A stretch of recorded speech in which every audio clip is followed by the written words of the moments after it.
यह कहानी बहुत ही पुराना है। प्रीतमपुर गांव में एक शंकर भगवान का मंदिर था जो कई सालों पुराना था। जब कभी भी गांव पर कोई परेशानी आती, उस मंदिर से एक रोशनी चारों तरफ फैल जाती और रोशनी इतनी तेज होती कि कोई भी उस रोशनी के सामने टिक नहीं पाता था। प्रीतमपुर गांव में एक दिन एक मुसाफिर आया जिसका नाम वीरेंद्र था। अरे भैया सुनो, मुझे मयूरगढ़ जाना है। रात काफी हो गई है, क्या आज रात मैं यहाँ ठहर सकता हूँ? देखो भैया, इससे पहले मैंने आपको इस गांव में नहीं देखा है। गांव में यदि आपको ठहरना है तो सरपंच जी से परमिशन लेना होगा। ठीक है भैया, मैं सरपंच जी से पूछ लेता हूँ। भैया इतना बताना, सरपंच जी का घर कहाँ पे है? भैया यहाँ से थोड़ी दूर पे सरपंच जी का घर है, आप वहाँ जाकर उनसे मिल लीजिए। वीरेंद्र वहाँ से सरपंच जी से मिलने के लिए चल देता है। वहाँ पहुँचकर उनसे कहता है, नमस्ते सरपंच साहब जी। सरपंच साहब जी, मुझे मयूरगढ़ जाना है। रात काफी हो जाने के कारण मैं इस वक्त नहीं जा सकता हूँ। क्या मैं आपके गांव में रुक सकता हूँ आज रात भर के लिए? कोई बात नहीं, आप यहाँ रुक सकते हैं रात भर के लिए। आप हमारे गांव में मेहमान हैं। बहुत बहुत धन्यवाद आपका सरपंच जी। सरपंच साहब वीरेंद्र को अपने ही घर में रोक लेते हैं और उनका आदर सत्कार बहुत करते हैं। लेकिन वीरेंद्र रात को सो नहीं पाता है। वह उठकर मंदिर की तरफ जाने लगता है। सरपंच साहब उसे मंदिर की तरफ जाते हुए देख लेते हैं। तब सरपंच साहब भी पीछे पीछे उसके चले आते हैं। क्या बात है वीरेंद्र, इतनी रात को आप यहाँ मंदिर के पास क्यों घूम रहे हैं? सरपंच साहब जी, मुझे यहाँ से कुछ आवाजें और रोशनी दिखाई दी थी। ये मंदिर हमारे गांव की सबसे पुरानी मंदिर है। जब भी गांव पे कोई मुसीबत आती है तो ये मंदिर हमारी रक्षा करती है। यहाँ कोई नागिन है क्या? आपको कैसे ये सब पता? मुझे ऐसा लगता है यहाँ पर कोई नागिन है। आप कौन हैं?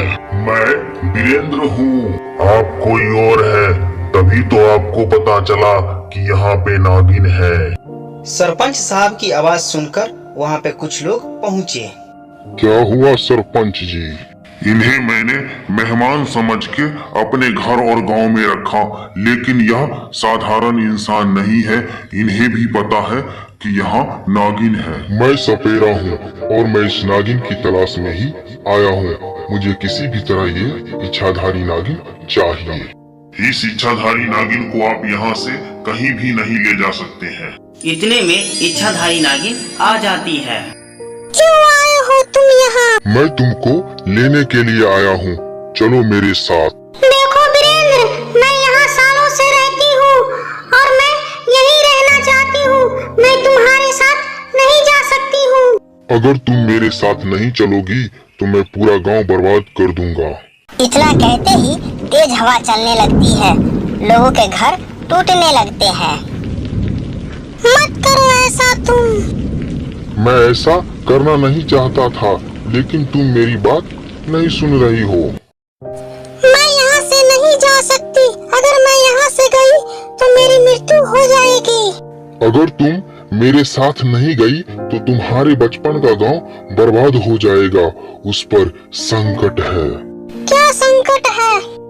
उस गांव में एक भयानक, बहुत ही डरावनी चुड़ैल का साया है जो लोगों को मारकर खा जाती है। यदि तुम उस गांव में उस चुड़ैल को मारने नहीं गई तो वो गांव के सभी लोगों को मारकर खा जाएगी।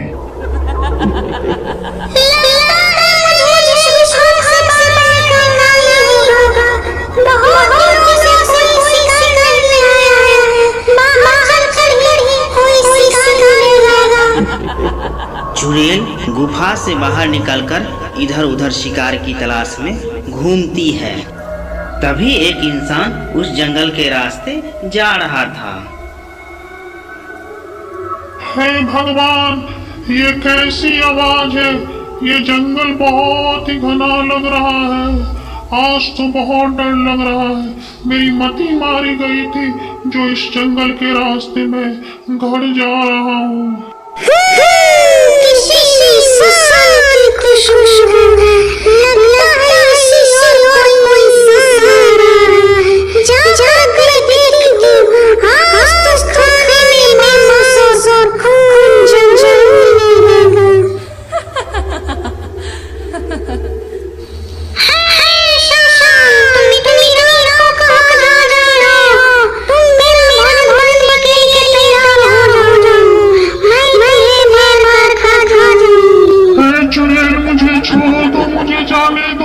तेरा क्या बिगाड़ा है?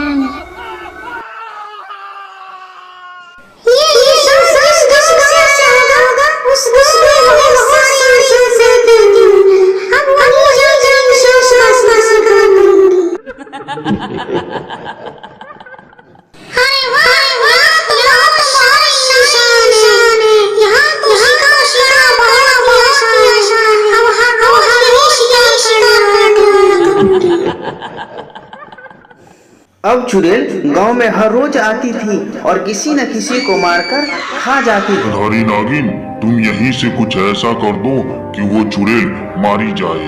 इच्छाधारी नागिन वीरेंद्र को एक त्रिशूल देती है और कहती है, वीरेंद्र, इस त्रिशूल से तुम अपने गांव की रक्षा और उस चुड़ैल को मार सकते हो।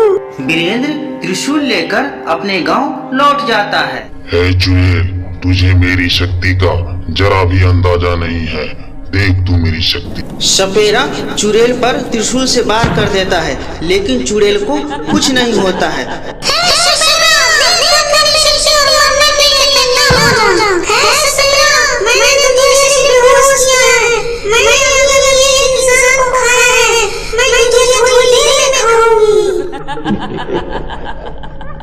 नागिन को ये सभी बातें पता चल जाती है। तभी नागिन वहाँ पे प्रकट हो जाती है। चुड़ैल, बाहर निकल, आज तेरी मौत पक्का है। तेरी पाप का घड़ा भर गया है। आज तू मेरे हाथों मरने वाली है। चल, मरने के लिए तैयार हो जा। नागिन, तू मेरा है। ये ससुर मुझे मारना था। अभी ये बेहोश हो रहा है। ये दिल मेरा प्राण नहीं था। चुड़ैल, मैं एक इच्छाधारी नागिन हूँ। मैं तुझे एक ही बार में जलाकर खाक कर दूंगी। ये देख मेरी शक्ति। चुड़ैल और नागिन के बीच युद्ध होने लगता है।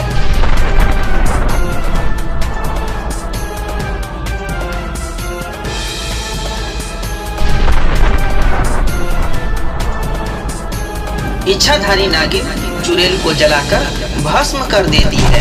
इसके बाद सपेरा को होश आ जाता है। देवी, आपका बहुत बहुत धन्यवाद, मेरे तरफ से और मेरे गांव वालों के तरफ से। देवी, आपने चुड़ैल को हमेशा हमेशा के लिए मार दिया। आपने इस चुड़ैल से पूरे गांव को मुक्त कर दिया।